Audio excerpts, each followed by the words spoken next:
Hi friends, ഇന്നത്തെ video American വിസയുടെ ഇൻ്റർവ്യൂവിന് പോകുമ്പോൾ ശ്രദ്ധിക്കേണ്ട കാര്യങ്ങൾ എന്തെല്ലാമാണെന്നുള്ളതാണ്. ഞാൻ ഇൻ്റർവ്യൂവിന് പോയ ദിവസം നല്ല ടിപ്പ് ടോപ്പിലാണ് പോയത്. നല്ല ഡ്രസ്സ്, നല്ല അടിപൊളിയായിട്ട് ആണ് പോയത്. അന്ന് ഇൻ്റർവ്യൂവിന് ചെന്നു. ആദ്യമേ നമ്മുടെ ഓഫീസിലേക്ക് കയറി ചെന്ന് ആദ്യമേ നല്ല നമ്മൾ എയർപോർട്ടിൽ ചെയ്യുന്ന പോലെ തന്നെ ഭയങ്കര എമിഗ്രേഷൻ ചെക്കിങ്ങാണ്. അതിനെല്ലാം ശേഷമാണ് നമ്മൾ എംബസിക്കകത്തേക്ക് കയറുന്നത്.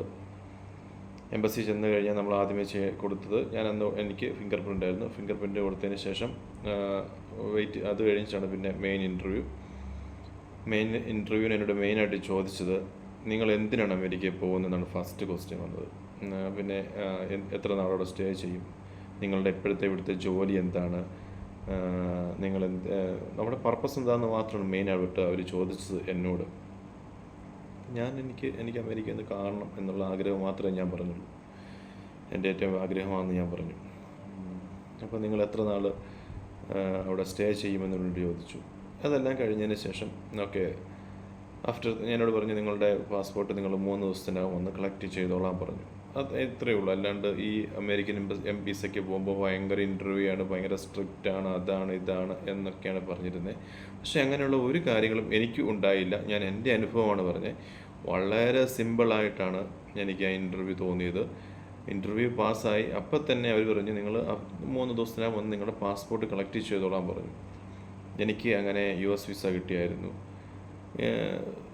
അപ്പം നമ്മൾ ധൈര്യത്തോടെ നിൽക്കുന്നതാണ്, നമ്മുടെ ധൈര്യമാണ്. അവിടെ നമ്മൾ പതറിക്കഴിഞ്ഞാൽ അവർ നമ്മളെന്തായാലും പാസ്പോർട്ട് റിജക്റ്റ് ചെയ്യും, വിസ സംഭവം റിജക്റ്റ് ചെയ്യും, 100% ഉറപ്പാണ്. എന്നോട് പ്രത്യേകിച്ച് ചോദിച്ചൊന്നുമില്ല. നല്ല വെൽ ഡ്രസ്സായിരുന്നു. ഞാൻ ചെന്നു, നല്ല പ്രസൻറ്റേഷൻ. ഗുഡ് മോർണിംഗ് എനിക്കൊരു ലേഡിയായിരുന്നു. ഗുഡ് മോർണിംഗ് മാഡം എന്ന് പറഞ്ഞു. അതിനുശേഷം അവരോട് ചോദ്യങ്ങൾ ചോദിച്ചു തുടങ്ങി. ഞാൻ നല്ല ധൈര്യത്തോടു കൂടി തന്നെ ആ നേരത്തെ എനിക്ക് നല്ലൊരു ധൈര്യം തോന്നി. എനിക്ക് കിട്ടി പോയാൽ പോയി എന്നൊരു ആറ്റിറ്റ്യൂഡായിരുന്നു. കാരണം എനിക്ക് കിട്ടില്ല എന്നൊരു വിശ്വാസമായിരുന്നു. കാരണം US വിസയാണ്, ഇത്രയും ഒരു പാടാണ്. ഞാൻ അങ്ങനെ തന്നെ നിൽക്കുമായിരുന്നു. കാരണം എനിക്ക് ഇത് ഫെയിലായാലും പാസ്സായാലും ഒരു ഇതില്ല, നമുക്കൊരു ചിന്തയില്ലായിരുന്നു. എൻ്റെ ആ ധൈര്യത്തിൻ്റെ അതുകൊണ്ടാണെന്ന് എനിക്ക് തോന്നുന്നു. എന്നോട് പിന്നെ ക്വസ്റ്റ്യൻ അധികം ചോദിച്ചില്ല. അവർ സ്വീകരിച്ചു. എനിക്ക് വിസ കിട്ടി, US വിസ കിട്ടി. വളരെ സിമ്പിളായിട്ടാണ് എനിക്ക് തോന്നുന്നത്. എല്ലാവരും ട്രൈ ചെയ്യുക. US വിസ കിട്ടിക്കഴിഞ്ഞാൽ നമുക്ക് ബാക്കി 10-60 രാജ്യങ്ങളിൽ പോകാൻ വിസ ഓൺ അറൈവലാണ്. നല്ലതാണ്. നമ്മുടെ വിസിറ്റ് ചെയ്യുക, ലോകരാജ്യങ്ങളൊക്കെ ഒന്ന് പോയി കാണുക. ഞാനും ഒരാഗ്രഹം കൊണ്ടാണ് US വിസ അപ്ലൈ ചെയ്തതും എനിക്ക് കിട്ടിയതും. ഓക്കെ ഫ്രണ്ട്സ്, എല്ലാവരും അപ്ലൈ ചെയ്യുക. Thank you.